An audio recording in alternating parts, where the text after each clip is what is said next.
Welcome to Behind the Model, a show diving into the virtual world and exploring its stories, with the VTubers who lead the way. VTubing gives creators the opportunity to present themselves however they want. Previously on the show, we spoke to Hanako, who evolved from her humanoid form to a fluffy, furry model they were more comfortable with. Trans VTubers are able to take it a step further in how it reflects their own body image though. Minty Yukime is one of the most prolific trans VTubers in the space, and has been documenting her own journey for everyone, trans or not, to follow. Minty, welcome to Behind the Model. Hello. Hi, Ducky. It's good to be here. It's good to have you back. Like we previously spoke on the article that I did for Deshoto in November last year, which feels so long ago now, 6 months. Yeah, I know. It feels forever ago. And a lot has changed in your story, I guess, since then. And I can't wait to obviously share for the viewers who are hearing your story for the first time, the full story, but then also like the little changes that have happened in the months since. I do want to wind back the clock a little bit to way before VTubing, when you were just growing up and grappling with your identity. Like, when did you start kind of exploring, I guess, your transgender identity and trying to figure out where you actually aligned?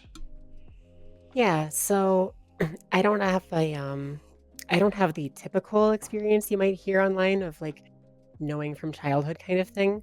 I have a lot of signs when I look back at my childhood and I think like, oh, it's interesting I always picked like the girl characters, or it's interesting that I always did like this girly thing or was not into that kind of like boyish thing or whatever.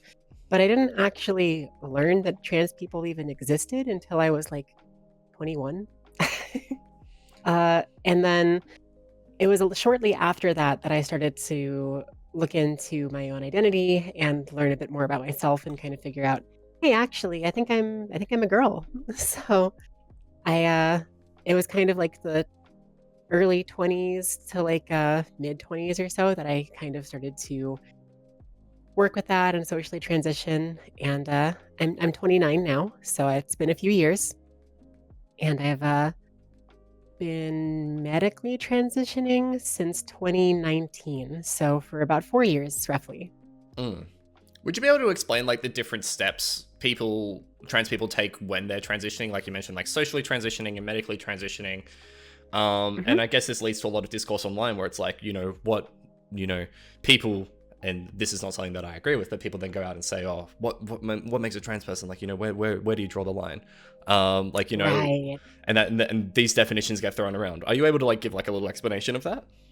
Yeah, so in my experience and my understanding, uh, there are like three main stages really, which is like the exploration or mental transition, where you start to think about like, hey, am I something other than just cisgender? Cisgender being the term for someone who is not trans. They are the gender they were born with, male, female, that kind of thing. Very straightforward, right? Everyone, that you would speak to on average is probably cisgender, Yep. unless you known otherwise.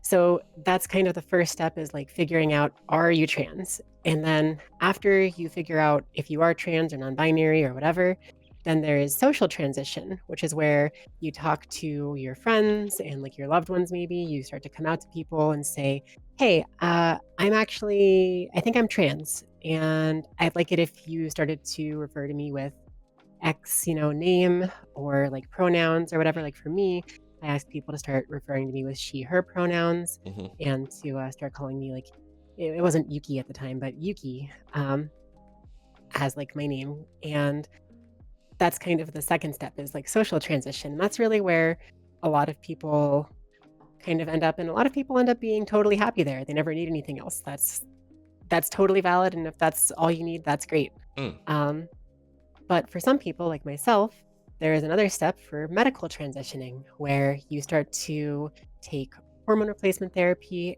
and go through like vocal training and look into like surgeries and stuff like that to better fit into your preferred gender. So I started to take estrogen and some like testosterone blockers and things like that for a couple years. And then I got a vocal surgery, and then finally a bottom surgery, or a sex reassignment surgery, as it's sometimes called. Mm. And what kind of? And Yep, you go. I was just gonna say, and that's basically that step, is the medical transition, is the medical aspect of it that helps you align to the typical gender, like physical aspect, I guess. Yeah. I mean, it kind of it makes you. I don't like using the word passing because that's just inherently bad, but it's like it Yeah. helps with it helps with, I guess, your own body image, which is a major thing. Like it helps like finalize the final remnants of what you wanted in your transition. And like you said, for a lot of trans people, they can it's just wherever they want to stop on the journey, it's totally acceptable. Mhm. They can be accepted as such. But and also there's, I guess, in your case, and maybe you can speak a bit about to this because you've had the surgeries, is the resourcing and the kind of costs involved and all that kind of stuff can be a little bit prohibitive. Yeah, definitely. That's one thing is like a lot of people might not necessarily they might not necessarily be exactly happy with their transition, but maybe they can't afford the surgeries or like procedures that they want, or maybe where they live doesn't actually have them available. Mm. So that's one thing to consider too, is a lot of trans people just don't have access to the resources they need for hormone replacement therapy or surgeries, or even in some cases like vocal coaching or stuff like that. Mm. I guess what kind of prompted your exploration, like later on, like you said, you only started really exploring your trans identity in like when you were 21, Mhm. like college age. Like what kind of prompted you to like question everything and like want to explore, what would make you more comfortable? Yeah. Well, it's actually interesting. I had a friend who I went to high school with, who then I also ended up going to the same college with, and she came out to me as trans in our like first year in college or second year in college, something like that. Mm. And I was just like, "W- what? What does that mean?" Like I had never heard of that or met anyone who I had known to be trans or anything. I didn't know non-binary existed. I didn't know there were transgender people. I had like heard of like drag queens. That was like the closest thing I had known of, right? Mm. But she came out to me and kind of explained it a little bit.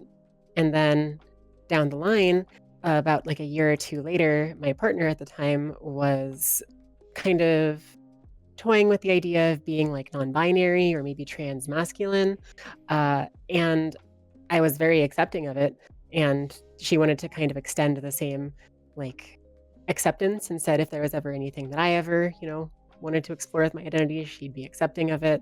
And I kind of thought to myself, I think that there might be something there, but it would be too inconvenient to deal with. And I told myself that for probably about a good year and a half or so before it started to become apparent to me that like, actually I don't I don't think I have the choice to just ignore this actually. Like I could, but I don't know that I would ever be happy with myself. So that's kind of what prompted me to start on the journey, is seeing people around me have the chance to, explore their identities and be happy with who they were. And I realized I wasn't really happy with who I was. I didn't really like myself back then.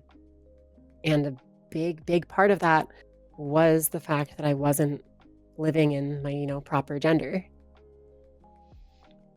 When, like, how do you explain gender dysphoria to someone who isn't trans and is not a feeling that people would typically come across?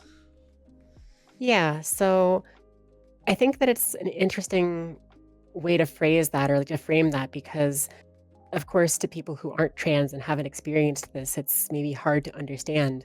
But it's something that I think people can understand. A lot of people probably have had thoughts along the lines of like, oh, it's girls have it easy or boys have it easy, right? Like there is always that kind of a thing that comes up in conversation where it's like, oh, I wish that I could like pee standing, or I wish that I could get like maternity leave, or I wish that I could get like the a better like pay and the wage gap wasn't a thing, or like there's always obviously, in general there's more benefits to being male than female because, sexism is a thing or whatever. But even as like a male, there are things that I think people will look at and go, Oh, women have it so easy, have it so nice. Like that's like probably a thing that you would hear from someone who isn't very well educated or is maybe slightly bigoted without knowing it. Uh, but I think that that's actually kind of the root of the feeling of gender dysphoria. So if you think about those types of like jealousies you have or those feelings you have that, wow, it would be really nice to be that type of person, to get to be a girl or a boy or whatever. Because you end up having this feeling that like you are at a disadvantage, right? You are not getting to live the way you want exactly, or you think that the quote unquote other way of living would be nicer. It's it's more than just that, but I think that would be the easiest way to describe it or analog it to a person who isn't trans and doesn't experience gender dysphoria is to say think about those times that you wish that you were a girl for any reason or a boy for any reason, or that you had any sort of expectation put upon you to be, a mother or to be the one who, excuse me, or to be the one that like pays the bill at a restaurant or whatever the case is, right? Mm. There's just a lot of like gender norms that I think can be used to kind of help describe that experience because gender dysphoria, there's a lot of self, not hatred exactly, although sometimes, but like neuroticism. There's a lot of like looking into who you are and maybe not being happy with it, right? And I think a lot of people can relate to maybe not being totally happy with who they are. I think tons of people don't exactly like themselves. And that doesn't necessarily mean that they're all trans, but you can start to understand the feelings of someone who is trans if you can relate to those types of sentiments, I think. Yeah. And I guess how important is that supportive environment that you were in where you had a friend come out as trans, your partner was exploring, and they were like, you're more than welcome to join me on this path as well. How important is that Yeah. to then help you explore and feel comfortable taking on this journey? Oh, it's extremely important. I'm not even totally sure that I would know who I am or be who I am today if it wasn't for that kind of thing. Because like there's so little information out there about being trans and there's so few people who are openly and publicly trans and like there aren't really a ton of trans like celebrities or trans like big content creators and stuff like that, right? Mm. So there are tons and tons of people just like me who grow up 20 plus years and never learn what being trans is. And without a really like supportive environment of people that are telling you, hey, if you ever want to look into that kind of thing, or if you want to explore who you are, or, fill in the blank, if you want to be anything other than what you are like stuck with, then I don't know that I would have ever thought to try, I guess, if I Mm. hadn't had that supportive environment letting me know, "Hey, yeah, it is okay." If I Mm. didn't have people that I could look up to and say, "Wow, it's really admirable the way that you looked at yourself and you looked at what you wanted to be and you worked towards becoming what she wanted to be." Yeah. And I guess that all branches out into why you started content creation. Like you mentioned earlier that there isn't a lot of documentation of the trans lived experience when people are trying to figure out their gender identity and thinking about whether they want to transition or not. And I know we've spoken previously about that being a big catalyst for you in why you started content creation and VTubing. Would you be able to expand on that a little bit? Yeah, so a really big motivator for me getting into streaming and content creation in general was just the fact that there aren't a lot of other trans creators. There aren't a lot of role models that are trans. There aren't a lot of people that are at least openly and publicly trans that are, quote unquote, successful in a way that's easy to see.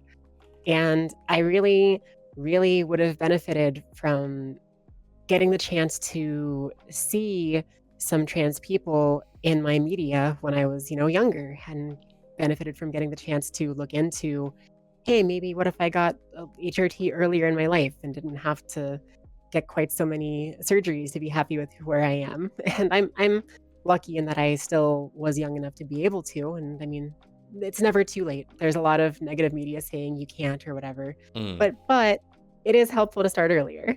And Yes. I I just really, really want to put myself out there and be one example of what I wanted to see in the world in that case. I want to be a content creator who is openly trans and shares my experiences so that who knows, maybe someone sees me and they learn what a trans person is. Maybe they learn that, oh, well, she's happy with herself. Maybe I could be happy with myself. And I Mm. really want to be that type of like role model and influence for others because I didn't really have it when I was growing up and even in the later parts of my life. And it's just a really big motivator for me, a really big pull to want to be a content creator. Yeah. For me, the first time that I saw you, it was your voice feminization surgery video that you Mhm. did where you showed the results of like, this is what you sound like before, this is what the surgery went under, this is what happens afterwards, and it was like your year report. Yeah. And then obviously now you've done that for your sex reassignment surgery and kind of documented your journey the whole way through as almost like a Mhm. record for yourself, but also a record for trans people who are thinking about transitioning to be like, this is what it's like. How much of a cathartic experience was that for you to kind of document it and journal it in that way? Oh, it was really, really wonderful. I had fun just documenting it, knowing that like, hey, this is cool and it's great to see my own journey and great to see that I'm getting to be who I want to be and getting to be happy with myself.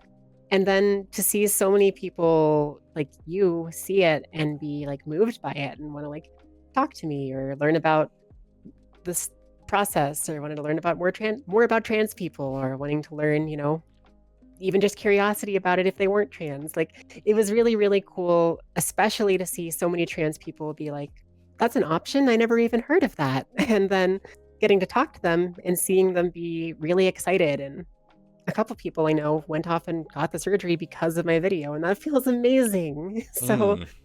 it is extremely, extremely euphoric and really, really wonderful to have had the opportunity to share that experience and to know that it has reached a lot of people. And hopefully, I'll get to keep reaching more and more. Did you ever expect to kind of fall into this kind of role model status in the, I guess, in the wider content space? Because your content doesn't just reach in VTubing, like it is a documented trans experience that every trans person can follow, and it has reached a little bit further beyond the grapples of VTubing. So Yeah. did you kind of expect for it to go like that?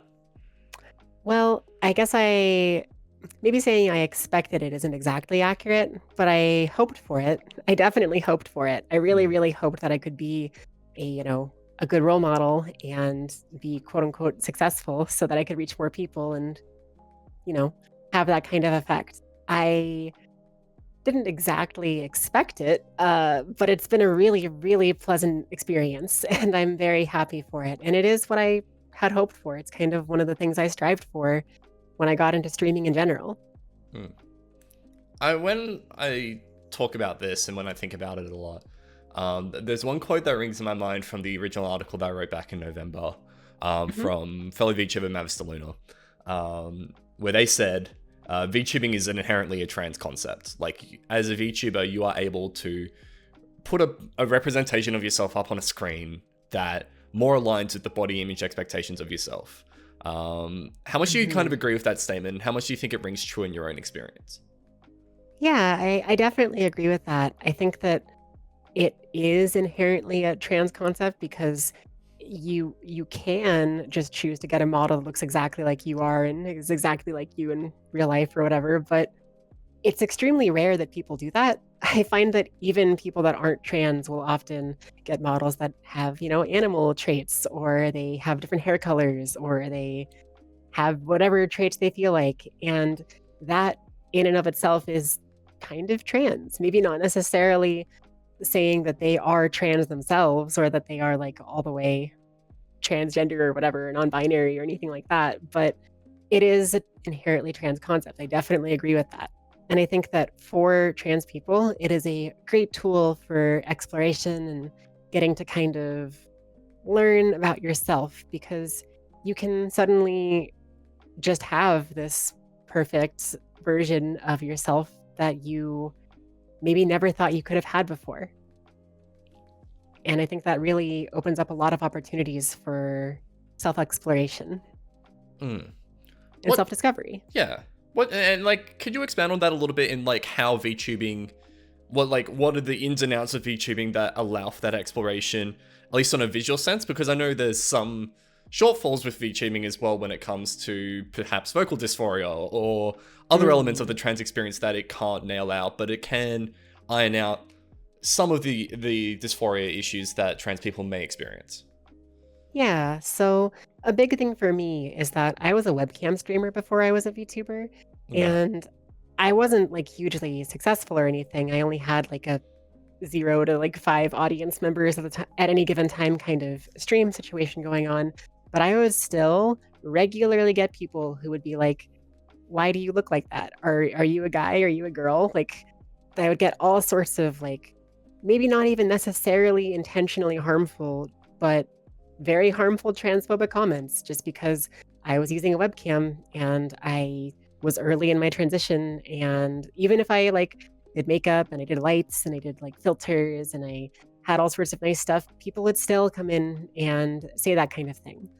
And a really nice change for me was once I switched to VTubing, the amount of comments I got like that immediately tanked.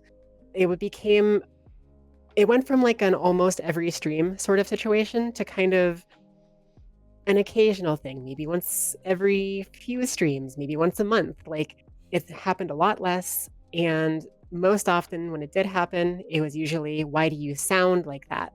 Which, like you mentioned, VTubing doesn't necessarily cover for vocal dysphoria all the way. There are like voice changers and stuff like that. But if you just use like a VTuber model, then people can listen to your voice and be like, "Oh, I'm gonna be a weirdo and say like you don't sound like how I think you should, or you don't sound like your model, or whatever." Yeah. But I think despite that, it's still a really good experience and a really good thing for people to get to try out because there isn't that sort of expectation for you to look a certain way or to dress yourself up a certain amount or to have special lighting or special clothes or dye your hair or anything like that, right? Suddenly you just have your model so you can the same way that any other like cis streamer might just turn on the camera, turn on the model and you're a streamer, right? Like Mm. so it kind of levels the playing ground in that regard where it kind of brings trans and non-binary and like gender non-conforming people onto that even playing ground where they no longer have to worry about their physical appearance bringing hate onto them because they don't know what you look like exactly. They see your VTuber model and that's what they see. Mm. So I think it's really good for that. And I think it does have a little bit of a shortcoming in terms of like vocal stuff, but it can also help encourage you to work on your vocal like coaching and vocal practice to try Mm. to sound more like what you want to sound like. A big thing for me is that it got me to work on my voice more and more. And eventually I did end up getting vocal surgery. But a big part of why I was even really able to is because of streaming and because I got to a point where I was like, hey, this is going pretty well and I can actually afford vocal surgery. So I'm going to go for it. Yeah. And then that sounds like it's been the point, like a constant thing throughout your whole journey is it's like, I could finally get through this break point. I could finally get voice feminization surgery, so I'm going to go get it. And now I could finally get bottom surgery, so I'm going to go get that. And like Yes. you were, I mean, not to blow up the privilege or anything, but you had the opportunities to get that and you took those and you thrived off of it. But there's also people who can't take those opportunities, and for one way Mhm. or another, that's still totally valid and fine. But Right. it's a would you say that you had maybe like the best journey through it that you possibly could have, or like you're happy with how your journey has gone? Yeah, I'm definitely happy with how it's gone. The only like complaint I maybe would have is just like I wish I could have done it earlier in my life. Yeah. But, that's kind of what I talked about a little bit as to why I want to be a content creator in the first place. Is so maybe I can help some other people get the chance earlier. Yeah. But yeah, I like started off as somebody without those opportunities, right? I didn't have the funds for vocal surgery. I didn't have the opportunity to get bottom surgery. I didn't have, fill in the blank, the option to get all this stuff. And thankfully, over time, I've gotten the chance to. But that does make me happier with myself, and it has greatly improved my mental health. But that doesn't mean that I'm more valid of a trans person than someone else might be, just because they didn't have those opportunities either. It's like Yeah. an important thing to remember is like plenty of trans people don't have the privilege to get that type of gender, what's the word? Gender affirming care. Yeah. That's the word I've been looking for the entire podcast. Thank you. Yeah, gender affirming care. Yeah. They don't have the privilege to get that type of gender affirming care, but that doesn't mean that they're not valid in the identity they choose to live with, right? Yeah. And you mentioned earlier, like you obviously there's harassment floating around in online spaces now, and lest we actually go into the attacks on gender affirming care that's happening globally right now. Yeah. More to the point, do you see VTubing as a safe space for trans content creators and trans people more broadly? Yeah, I definitely do. I think that the space is incredibly welcoming and incredibly like accepting and understanding in general. Of course, it's not perfect, but no content creation spaces, no space in general is going to be perfect. And I think that VTubing is a cool space because it's kind of this niche of a ton of LGBT creators, right? Like the very concept of it is kind of, excuse me, the very concept of it is kind of like quote unquote trans in its nature, right? Like, Mm, so everyone who becomes a VTuber, usually if even if they're not gay or trans or whatever themselves, they are understanding of it. And there are some exceptions to that, but in a lot of cases, even the like cis straight VTubers are LGBT friendly, or at least kind of aware of it and not aggressively anti-LGBT. yeah. um, so I think it does kind of create a safe space for us because, well, first of all, a lot of us are LGBT, and second of all, the rest of us who aren't usually are pretty understanding and accepting, or at least somewhat knowledgeable about each other. Yeah. And there's a tolerance there. hmm Yeah, that's a good way to put it. There is a tolerance that might not necessarily exist elsewhere in other spaces. Yeah. And I guess from there, is there anything like different that you would change about what you've done through outside of finishing early, like or starting early? Sorry. Mm. Is there anything that you would change about your journey through your own trans personal journey, but also what you've done through content creation to be able to highlight and show the path for people who are maybe gender dysphoric or looking into gender affirming care and wanting to perhaps transition themselves? Yeah, I just think I would have taken better notes about the HRT experience, and like the medical transition before surgery, basically, Mm, because I didn't really take notes on any of it, and I still remember everything. So I do want to take the time to at some point in the future maybe write down my experiences and write down some resources and information. But that's kind of stuff that I want to do in the future now, more than it is stuff that I wish I had already done. Whereas, like, I of course, I do kind of wish that I had already done it, but it would have been helpful to have notes regarding it and maybe more pictures. I kind of wish I had taken some more pictures between the early stages of my transition to like where I am now. Because I'm pretty happy with who I am now and the way I look and stuff, but it's not always super perfect and easy the whole way. yeah.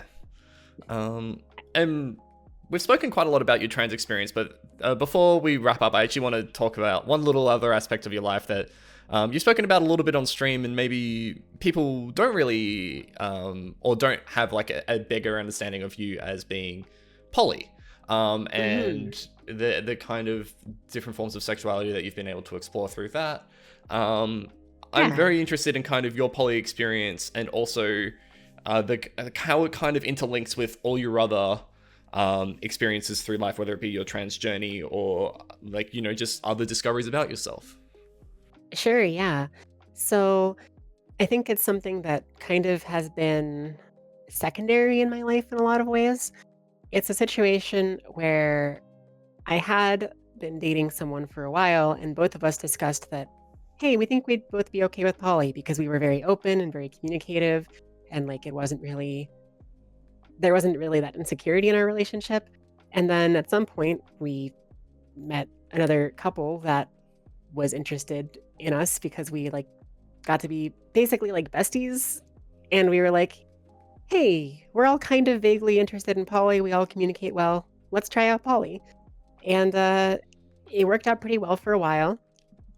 And I think that it kind of is nice because it sort of is like building your own little found family unit, which people do already all the time without necessarily being poly. And I don't think there's anything wrong with that at all. But it's kind of a natural extension of it, I think.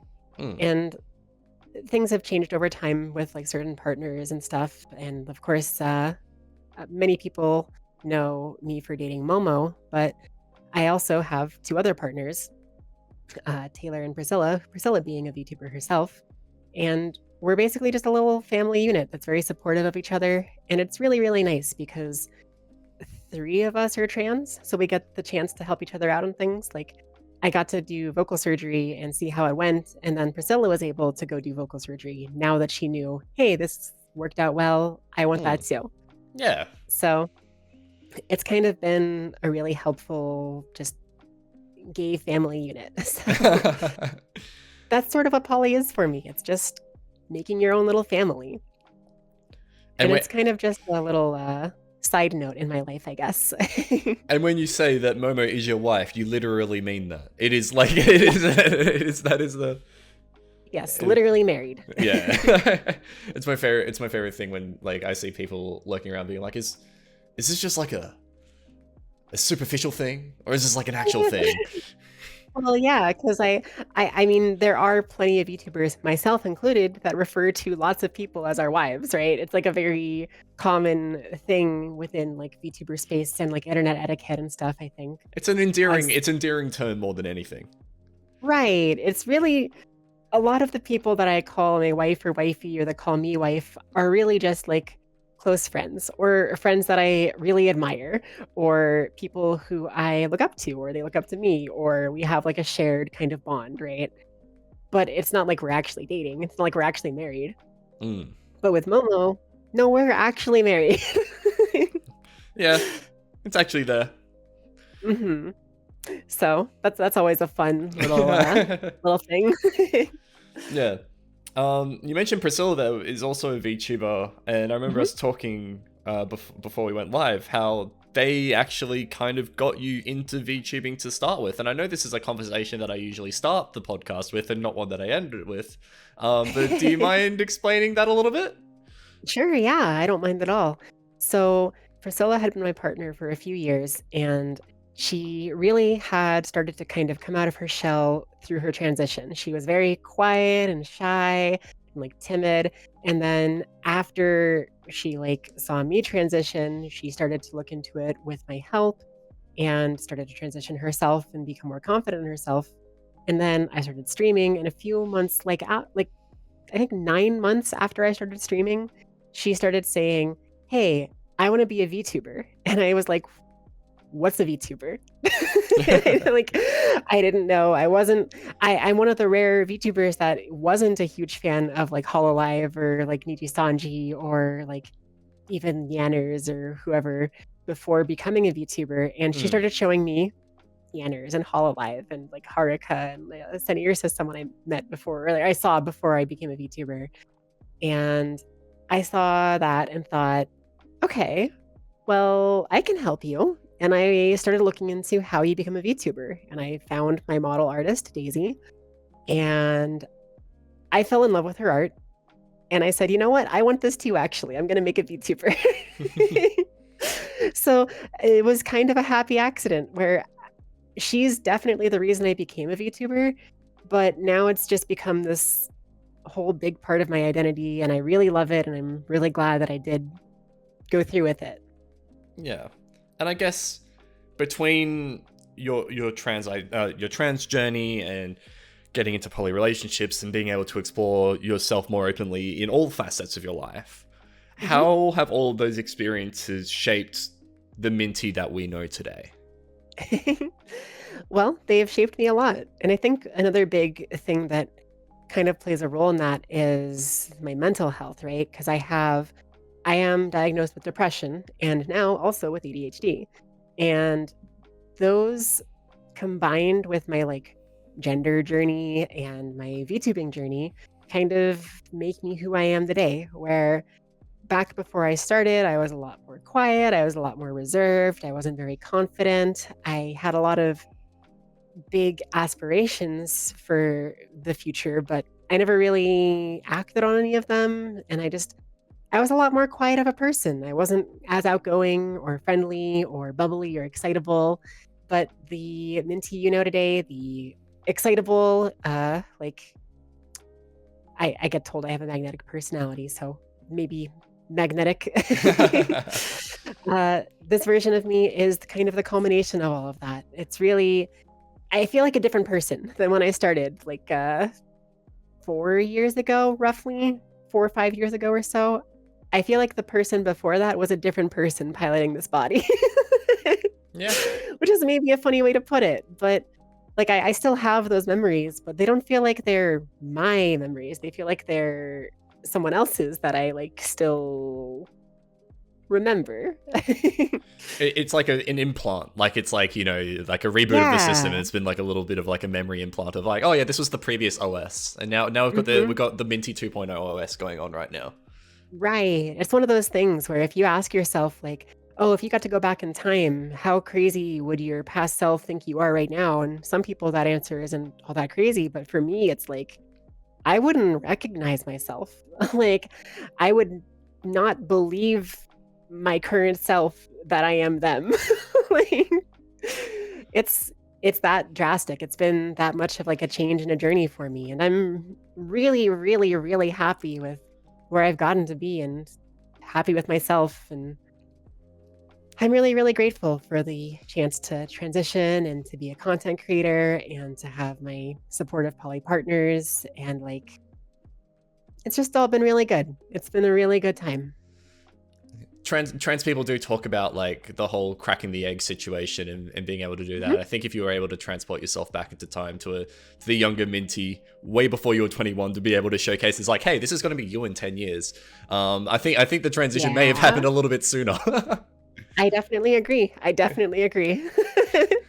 That absolutely would have cracked the egg a lot earlier. Yeah. Well, Minty, thank you so much for your time on Behind the Model. It's been a very fascinating insight into all facets of your life, especially your trans journey and your experiences in Mhm. the poly relationship. And I hope, if someone finds up and digs up this interview as a resource for them when they're going through their own gender identity, transition and trying to figure out things for themselves, I hope they can find your story useful because it is very inspiring for, I hope, many trans youth going forward. Thank you. And I also hope that. That would be amazing. Alrighty, Minty, have a good day. Thank you. Thank you. Bye. Minty Yukime is the latest guest on my series Behind the Model, diving into the stars who make VTubing and create a medium we love. If you're interested in more of Minty's story, you can read the accompanying article linked in the description. You can also find all of Minty's social media channels below. Until next time, thank you.